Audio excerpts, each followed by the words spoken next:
France Bleu Paris. Circuit bleu, côté expert, Corentine Fels. Le prix du gaz ne cesse d'augmenter. Pourquoi ? Quelles sont les énergies les moins chères aujourd'hui ? Est-il temps de changer de mode de chauffage ? Quelles sont les nouvelles aides de l'État ? Comment en bénéficier ? Pour toutes vos questions rénovation énergétique, 01 42 30 10 10. Bonjour Arthur Bernago. Bonjour. Vous êtes responsable des solutions Helio pour le particulier, un spécialiste en économie d'énergie justement. Le prix du gaz a encore augmenté pour la 4e fois, je crois, depuis quelques mois. Dans quelle mesure d'ailleurs ? C'est énorme. En septembre, on a pris 8,7%. Mais on avait déjà pris pas mal auparavant. On avait déjà pris beaucoup. Ouais, on a plus de 30% là. Sur l'année, ça doit être autour de un peu plus de 20%. Ouais. Ça veut dire quoi pour une famille francilienne de 4 personnes qui vit dans un 70 mètres carrés, qui se chauffe au gaz ? Ça veut dire quoi cette augmentation de 30% ? Il faudrait prendre en compte la facture de cette famille. Il faudrait le simuler, mais je pense que... Plusieurs centaines d'euros. Ouais, à l'année, c'est sûr. Et sans mauvais jeu de mots, pourquoi cette explosion du prix du gaz ? La principale raison, c'est la reprise économique et la difficulté d'Engie à s'approvisionner sur les marchés européens versus asiatiques, etc. Est-ce que ça veut dire qu'on risque une pénurie, Arthur Bernago ? Non, je pense pas qu'on risque de pénurie, mais c'est vrai que les stocks sont très bas, c'est la fin de l'été. Il y a eu un hiver très froid, tout ça compte dans l'augmentation du prix et comment on s'approvisionne. Alors face à cette hausse, la réponse du ministre de l'économie est l'augmentation du chèque énergie, une augmentation de 150 € pour aider les plus modestes à payer leur facture énergétique. Si vous avez des questions autour de ça, 01 42 30 10 10. Alors on nous dit toujours, Arthur, baissez vos chauffages d'1 degré, vous économiserez X euros. Il y a un moment, j'ai pas envie qu'il fasse 15 degrés non plus dans mon salon. Quelles sont les autres solutions pour faire baisser ma facture d'énergie ? Il y a pas mal de solutions pour faire baisser sa facture. Une des plus simples, ce serait de s'intéresser aux fournisseurs d'énergie et de comparer les prix, comparer les offres. Nous, ce qu'on pousse le plus possible, c'est changer les comportements, changer les usages et s'attaquer à la rénovation énergétique des bâtiments, là où on est quand même vachement en retard et il y a du travail. Vous l'avez évoqué, changer d'opérateur, ça peut être vraiment intéressant ? Changer de fournisseur ? Ça peut être très intéressant. Il y a certains fournisseurs qui se placent à 15 ou 20% en dessous du TRV, du tarif réglementé. D'accord. Donc il faut regarder, il faut comparer. C'est un marché qui s'est ouvert. Il y a une 60aine d'acteurs, je crois, aujourd'hui. Donc, faut pas hésiter trop de choix, tu le choix quand même. Trop de choix, tu le choix. Donc, vous pouvez appeler Helio qui vous conseillera très bien. On a François chez nous qui fait ça. Et vous pouvez appeler France Bleu Paris aussi ce matin, 01 42 30 10 10. Vous pensez à changer d'opérateur, vous l'avez déjà fait, vous voulez nous raconter. Vous pensez à isoler votre logement, là aussi, il y a des aides. 01 42 30 10 10. On pourra aussi parler ensemble dans un instant des nouveautés du côté des aides de l'État, notamment le prêt avance rénovation, alors n'hésitez pas. 01 42 30 10 10 pour toutes vos questions rénovation énergétique. C'est peut-être le bon moment pour faire vos travaux. Dans Côté Expert, ce matin, on s'intéresse à la rénovation énergétique. Vous avez des questions, vous voulez changer de système de chauffage par exemple, vous voulez faire des économies d'énergie, 01 42 30 10 10 pour vos questions à Arthur Bernago, qui est responsable des solutions Helio pour le particulier. On peut faire un petit tour d'horizon des aides de l'État. D'ailleurs, Arthur, qu'est-ce qui existe en ce moment, cette rentrée, qui peut être intéressant pour les rénovations énergétiques ? Alors, il existe toujours la prime énergie, qui est, nous, notre spécialité, qui est régie par le dispositif des certificats d'économie d'énergie. Un petit peu compliqué, mais pour résumer, c'est les fournisseurs d'énergie qui subventionnent vos travaux de rénovation énergétique. Cette aide de la prime énergie est cumulable avec le MaPrimeRénov', qui est l'ancien crédit d'impôt. Donc, c'est plus un pourcentage déduit des impôts, c'est une prime forfaitaire. Donc, c'est l'ANA qui finance cette aide. Pour quel type de travaux ?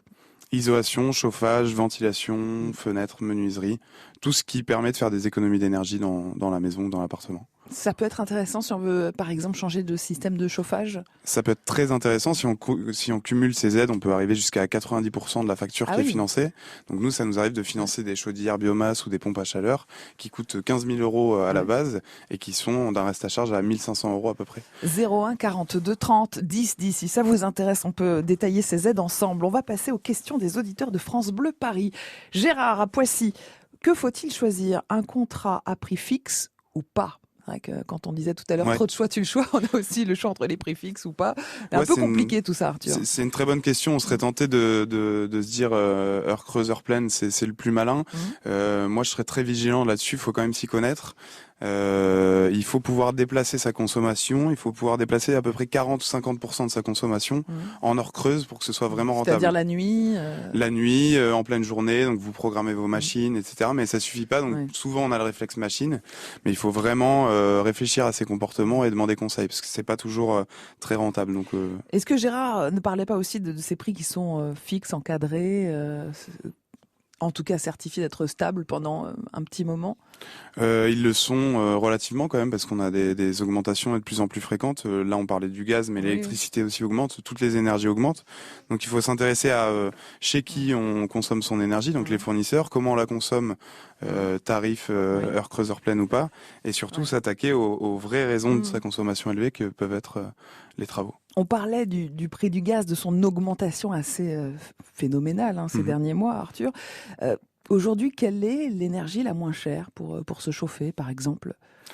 Je vais répondre, on me reproche souvent de répondre ça, surtout nos clients, mais ça dépend. Il faut vraiment demander conseil, parce que suivant la typologie du ménage, la typologie du logement, où est-ce qu'il est placé, qui vit à l'intérieur, comment est consommée l'eau chaude par exemple.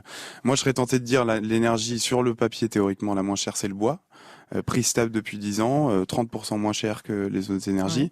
Donc vraiment, c'est le bois et nous, on y croit beaucoup. Après, le bois, c'est pas accessible à tout le monde. Si on vit en Île-de-France en appartement, ça va être très compliqué d'avoir une chaudière à granulés. Bon, alors pour les appartements, justement, pour les appartements, d'Île-de-France, ce serait alors l'électricité sur le papier en mégawattheure, c'est la plus chère, mais il faut s'intéresser à combien on en consomme. Est-ce que je peux en consommer moins? Est-ce que je peux changer mes radiateurs? Est-ce que je peux isoler ma maison, mes fenêtres, La etc. plus chère, mais la moins chère, c'est laquelle, Arthur? La moins chère pour moi, c'est le bois. Le bois, mais accessible dans un appartement francilien, c'est laquelle? Alors, parce que c'était le gaz quand même avant. Est-ce que c'est bien toujours sûr, le cas?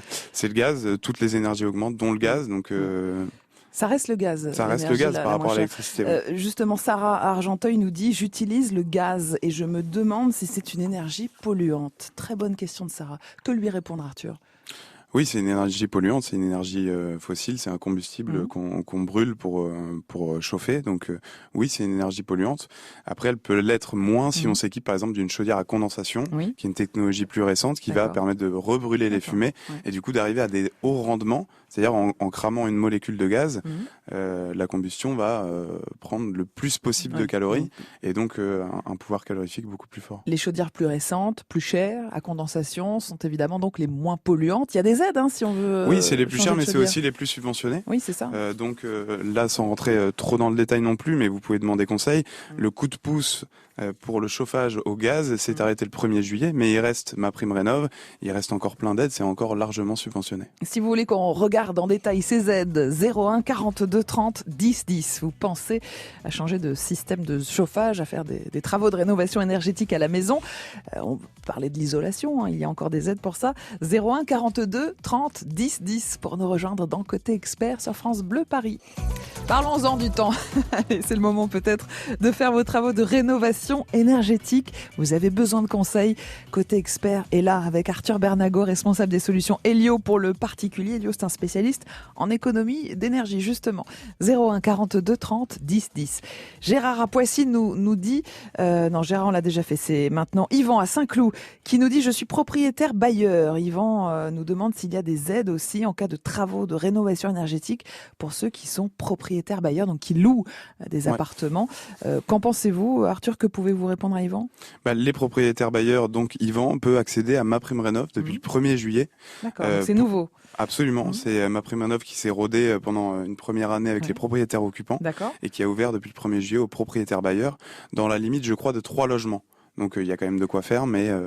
Qu'est-ce qu'on peut faire avec MaPrimeRénov' alors, Arthur, par exemple, comme travaux? Alors MaPrimeRénov', c'est beaucoup de travaux d'économie d'énergie qui sont éligibles. L'isolation, des combles, des murs, des planchers bas, donc le sous-sol d'une maison ou d'un appartement, le chauffage, le remplacement par chaudière gaz, pompe à chaleur, chaudière granulée, les fenêtres, la ventilation. Il y a énormément de travaux qui sont éligibles, dont l'audit énergétique.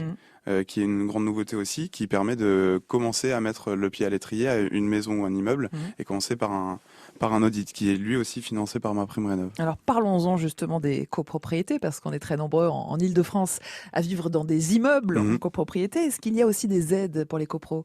Oui, bien sûr. En termes de certificat d'économie d'énergie, donc prime énergie, c'est tous les bâtiments résidentiels. Donc autant les maisons que les immeubles sont éligibles à ces aides. Dans un immeuble, on va plutôt s'attaquer, si c'est à l'échelle de la copro, à l'ITE par exemple, l'isolation thermique par l'extérieur, donc des murs. D'accord. Le système de chauffage de la copro, est-ce qu'il est collectif ou individuel ? Donc on peut conseiller à une copro de s'adresser à son syndic. C'est sur ça qu'on peut faire des économies, sur le système de chauffage collectif par exemple, Arthur. Absolument. Il faut quand même s'attaquer d'abord thermiquement, c'est plus logique, à l'isolation, dans quel état sont les fenêtres et les murs. Mais évidemment que le système de chauffage, s'il est collectif encore plus, il faut s'y intéresser. Comment on isole un immeuble par l'extérieur ? Est-ce que ça change son apparence ? Je pense aux beaux immeubles parisiens, j'imagine qu'on ne peut pas les isoler par l'extérieur. C'est très compliqué dans Paris, on fait plutôt de l'ITI, donc par l'intérieur, mais on envoie quand même des chantiers de rénovation par l'extérieur, mais évidemment sur des bâtiments classés, c'est beaucoup plus compliqué. L'avantage de l'isoler par l'extérieur, c'est qu'on perd aucune surface, et à Paris, ça peut être rapide. C'est très important, parce que quand on isole par l'intérieur, on doit mettre des plaques à l'intérieur de ces murs, de quelle épaisseur ? Entre 5 et 8 cm, donc sur tout un appartement, ça peut... C'est énorme, c'est pas possible avec le prix du mètre carré en Île-de-France. C'est très compliqué de trouver des solutions finalement d'isolation thermique dans notre région. C'est très compliqué pour les copropriétés, en tout cas à l'échelle d'un appartement dans la copropriété. Donc, il faut vraiment s'adresser à vos syndics, vraiment demander du conseil là-dessus et s'attaquer à tout ce qui est possible. On peut commencer par un audit énergétique de l'immeuble. Combien ça coûte ça pour la copro ? Ça coûte, suivant la taille de l'immeuble et suivant le nombre d'appartements, ça peut coûter entre 1 000 et 5 000 euros. Mais c'est très vite rentable si on arrive à le coup de pouce rénovation globale. Donc là encore, c'est un petit peu du jargon des aides. C'est encore une fois la prime énergie, les fournisseurs d'énergie qui le financent. Si on atteint 35% d'économie d'énergie entre l'avant et l'après travaux, ça vaut le coup. On accède à des grandes bonifications et on amortit des gros travaux comme ça en combien d'années, Arthur ? On peut amortir des gros travaux en 10 ans. 01 42 30 10 10. Vos questions rénovation énergétique ce matin sur France Bleu Paris avec Arthur Bernago, responsable des solutions Helio pour le particulier. C'est un spécialiste en économie d'énergie. On essaie de vous faire des économies. En plus, c'est bon pour la planète. On parle rénovation énergétique dans Côté Expert ce matin avec Arthur Bernago d'Helio qui vous répond au 01 42 30 10 10. Bonjour Mounia. Mounia et Rani, vous avez fait une rénovation énergétique. Quelle est votre question, Mounia ? Bon, on va prendre Malice alors à Levallois-Perret. Bonjour Malice. Oui, bonjour. Voilà. Bienvenue Malice. Bonjour. Je suis propriétaire d'ailleurs d'une petite studette sous les combles. Oui. Et justement, je suis, ma petite studette est classée G. Ah oui. Donc voilà, je voudrais savoir quelles sont les références pour classer ces appartements. Bonne question. De telle sorte, et savoir qu'est-ce qu'on peut faire pour améliorer ça. Oui, je comprends, Malice. Les diagnostics sont obligatoires, Arthur Bernago, quand on veut louer un logement, comme c'est le cas pour Malice. Qu'est-ce qui fait que notre logement est A, B, C ou G ? Alors, il y a 2 facteurs qui entrent en compte pour classer un logement. Il y a d'abord la consommation en kilowattheures par mètre carré par an. Donc, il ne dépend plus du prix de l'énergie. C'est la nouveauté, c'est que vraiment on s'intéresse en termes de kilowattheures sur l'année. Ça, c'est si le logement est bien ou moins bien isolé, c'est ça qui joue ? Oui, c'est ça qui joue surtout, et c'est aussi les comportements à l'intérieur, mais c'est surtout la qualité du bâti. Est-ce que c'est bien isolé, bien chauffé ? Le deuxième paramètre, c'est les émissions de CO2 du logement. Si je suis tout électrique, je vais avoir beaucoup moins d'émissions que si je suis chauffé au fioul, par exemple, ou si ma copro est chauffée au fioul ou au gaz. Et Malice veut savoir comment améliorer cette lettre. Elle a eu G, je crois, ce qui n'est pas terrible. Oui, G, c'est pas terrible, Malice. Il va falloir s'y intéresser. Vous êtes au bon endroit. Moi, je vous conseillerais d'appeler un expert de la rénovation énergétique comme nous ou un autre. En tout cas, c'est intéressant dans votre cas de faire un audit et de savoir pourquoi vous êtes en G. Est-ce que vous avez un système de chauffage qui est par exemple le gaz, le fioul? Est-ce que vous avez la capacité d'isoler? Moi, je commencerai par demander un audit énergétique où vous pouvez appeler un spécialiste spécialiste qui D'accord. déjà au téléphone pourra faire un petit diagnostic avec vous. Donc à ce moment-là, ce spécialiste va dire à Malice, écoutez, là pour votre logement, l'idéal ce serait de faire une petite isolation du mur du salon qui donne vers l'extérieur. Exactement, on peut proposer plusieurs scénarios, comment on va les financer, combien d'aides on va réussir à récupérer, on va aider à financer le reste à charge peut-être avec des facilités de paiement. Et ce qu'il faut savoir dans le DPE qui est très intéressant, c'est que si vous passez de G à la lettre au-dessus, votre bien prend 10% de sa valeur. C'est ce qu'on appelle la valeur verte, qualifiée par l'ADEME. En valeur vénale ou en valeur locative? En valeur à la vente et en valeur locative aussi. Les deux. Donc c'est très intéressant si on est dans plutôt de l'investissement locatif ou en tout cas qu'on a cette volonté-là. Donc de toute façon à la revente on valorise son bien. Donc au-delà d'économiser tous les mois, on va valoriser son logement. Donc si c'est une studette, j'ai l'impression que c'est le cas, c'est très intéressant de s'y intéresser. C'est très intéressant de s'y intéresser. Ce sera le mot de la fin. Merci beaucoup, en tout cas, Malice, pour votre question et merci à vous d'avoir répondu ce matin aux auditeurs de France Bleu Paris. Arthur Bernago, responsable des solutions Helio pour le particulier. C'est un spécialiste en économie d'énergie. Il peut donc vous apporter des conseils. Merci beaucoup, Arthur. À bientôt. Merci sur beaucoup. France Bleu Paris. Dans un instant, côté saveur pour tous les gourmands.